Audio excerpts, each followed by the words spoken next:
Bismillahirrahmanirrahim. Assalamualaikum warahmatullahi wabarakatuh. Alhamdulillah wassalatu wassalamu ala Rasulillah wa ala alihi wa sahbihi wa man walah ma ba'du. Ikhwani wa akhwati fillah rahimani wa rahimakumullah. Insyaallah kita akan lanjutkan kembali pelajaran bahasa Arab kita bersama buku bahasa Arab gampang. Dan sekarang kita akan bahas bab mustasna. Ya, isim mansub yang terakhir dibahas di sini yaitu mustasna. Mustasna adalah isim yang terletak setelah huruf illa, yang artinya kecuali. Ya, dan mustasna sendiri kalau kita terjemahkan secara lafziyah artinya yang dikecualikan.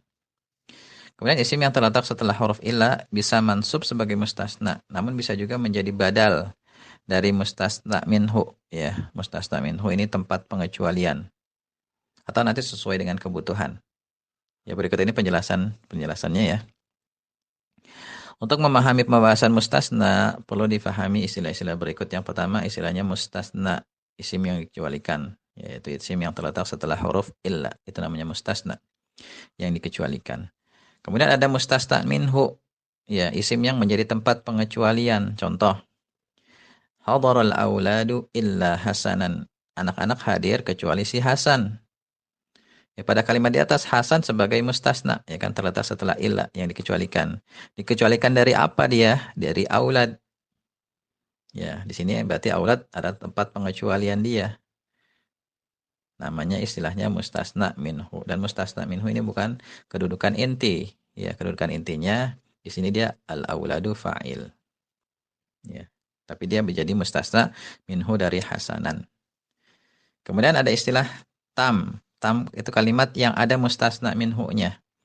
Jadi tam itu maksudnya kalimat yang ada mustasna minhu-nya seperti contoh di atas. Yang kedua nakis, yaitu kalimat yang tidak ada mustasna minhu-nya. Nanti akan dijelaskan contohnya kalimat yang tidak ada mustasna minhu-nya. Kemudian kalimat mujab, ya mujab itu kalimat positif, tidak ada kata-kata penafian seperti tidak, belum dan lain-lain. Kemudian ada manfiyu, kalimat negatif ya, lawan dari mujab. Berarti ada huruf-huruf penafian atau ada kata-kata yang menafikan. Kemudian jika kita ingin menentukan kedudukan isim yang terletak setelah huruf illa, maka kita harus kaji kalimat yang terletak sebelum illa terlebih dahulu. Ada 3 macam bentuk kalimat. Yang pertama tamujab. Tamujab.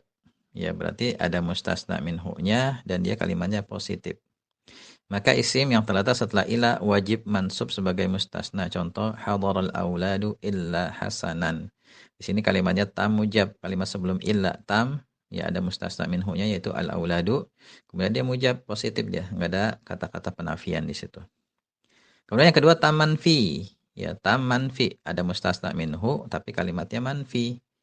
Ya, ada kata-kata penafian di situ. Maka isim setelah illa boleh mansub sebagai mustasna atau menjadi badal dari mustasna minhu. Contoh, ma hadaral auladu illa hasanan atau hasanun. Kalau hasanan, pertama kalimat sebelum illa ya dia pertama tam, ada al auladu tam mustasna minhu. Kemudian dia manfi, ada ma di situ yang artinya tidak. Maka bisa kita baca illa hasanan dia sebagai mustasna. Bisa juga hasanun badal dari al auladu, badal dari fa'il sehingga dia marfu ya. Kemudian yang ketiga naqis manfi. Naqis berarti enggak ada mustasna minhu-nya dan ada kalimat penafian, kata penafian. Maka isim setelah illa ini sesuai kebutuhan. Kalau kalimat sebelum illa butuh fa'il, maka dia menjadi fa'il. Jika butuh khobar, maka menjadi khobar dan lain sebagainya. Contoh, ma hadara illa aliyun. Tidak hadir kecuali si Ali. Di sini enggak ada mustasna minhu-nya. Kalimatnya manfi. Hadara ada fi'il, harus ada fa'il kan? Maka aliyun sebagai fa'il. Ma ra'aitu illa aliyan. Aku tidak melihat kecuali si Ali. Ma ra'aitu, aku tidak melihat. Butuh maf'ul bih. Ya, ra'aitu, aku tidak melihat. Ada fi'il, fa'il, maf'ul bih. Melihat itu butuh maf'ul bih. Aliyan maf'ul bihnya. Ma salamtu illa alal muslimi. Aku tidak memberi salam kecuali kepada muslim. Sini alal muslim jelas ya, masbuk biharfil jar. Ma Muhammadun illa rasulun. Tidaklah Muhammad itu melainkan seorang rasul. Di sini ada mubtada, harus ada khabar. Ma shalla Zaidun illa qa'iman. Zaid tidak salat illa qa'iman kecuali dalam keadaan berdiri. Nah, di sini qa'iman dari konteks kalimatnya kita pahami bahwasanya dia sebagai hal. Ya. Contoh i'rabnya hasanan mustasna mansub fathah dia isim mufrad. Atau dibaca hasanun badal dari fa'il marfu dhamma isim mufrad. Ya. Kemudian aliyun ya pada contoh ma hadara illa aliyun fa'il marfu dhamma ya isim mufrad. Kemudian ya contoh bentuk mustasna yang populer yaitu la ilaha illallahu ya la ilaha illallahu. Ya di sini dikatakan bahwasanya lafaz Allah ini adalah khabar la yang dihapus. Jadi kalimat asalnya kalau kita takdirkan la ilaha haqqun, tiada sesembahan yang benar kecuali Allah. Di sini katanya di antara i'rab yang ada lafzul jalalah Allahu ini ya badal dari haqqun, badal dari khabar yang la yang dihapus dan ada i'rab yang lainnya. Ya berkaitan dengan lafaz la ilaha illallah ya kalimatul ikhlas. Kemudian catatan tambahan ada beberapa isim yang maknanya sama dengan huruf illa. Di antaranya yaitu ghairu. Ghairu yang maknanya sama dengan illa, kecuali ya, atau selain.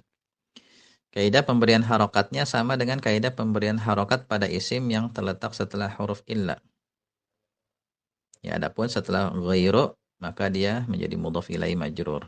Adapun penentuan uh, harokat akhir ghairu apakah ghairi ini kaidahnya mengikuti kaidah pemberian harokat isim yang terletak setelah illa. Contoh di sini ya. Hadarar rijalu illa zaidan. Ya, ini kalimat tam mujab. Maka wajib mansub. Nah, illanya kita ganti ghair menjadi hadarar rijalu ghaira, wajib mansub. Zaidinnya majrur menjadi mudhaf ilaih. Ya. Ma hadarar rijalu illa zaidan au zaidun. Nah, di sini kalimatnya tam tapi dia manfi. Maka setelah illa bisa mansub, mustasna, bisa juga badal. Di sini kalau kita ganti menjadi ghair, ma hadar rijalu bisa ghaira zaidin atau ghairu zaidin. Ghaira mustasna, ghairu fa'il. Badal dari fa'il. Ma hadara illa zaidun. Ma hadara ghairu zaidin. Ya, kita ganti ghairu. Ya, kenapa ghairu? Karena di sini dia fa'il dari hadara. Karena kalimat ma hadara illa zaidun, ya, ini kan dia naqis dan manfi, maka sesuai kebutuhan. Di sini butuh fa'il. Nah, kalau kita ganti illa dengan ghair, maka ya di situ dia kan zaidun, ya, dia sebagai fa'il. Jadi ghairu kaidahnya kan mengikuti kaidah isim yang terletak setelah illa. Dia di sini dia marfu. Ghairu sebagai fa'il dari hadara dan zaidin mudhaf ilaih. Contoh wala ilaha ghairuka dan tiada ilah sesembahan selainmu. Ya, wala ilaha ghairuka. Ilah di sini isim la, ya ghairu ya khabar la-nya. Berarti sudah selesai pembahasan kita tentang isim-isim yang mansub, adapun tawabi sudah dijelaskan. Silakan antum kerjakan latihannya ya tanpa melihat kunci jawabannya. Nah, itu insya Allah kita akan bahas isim yang majrur. Kalau isim yang majrur ini insya Allah lebih mudah ya karena sudah kita bahas pada buku pertama dulu. Ya pada bagian pertama buku ini. Demikian ya, semoga bermanfaat. Wallahu a'lam bishawab.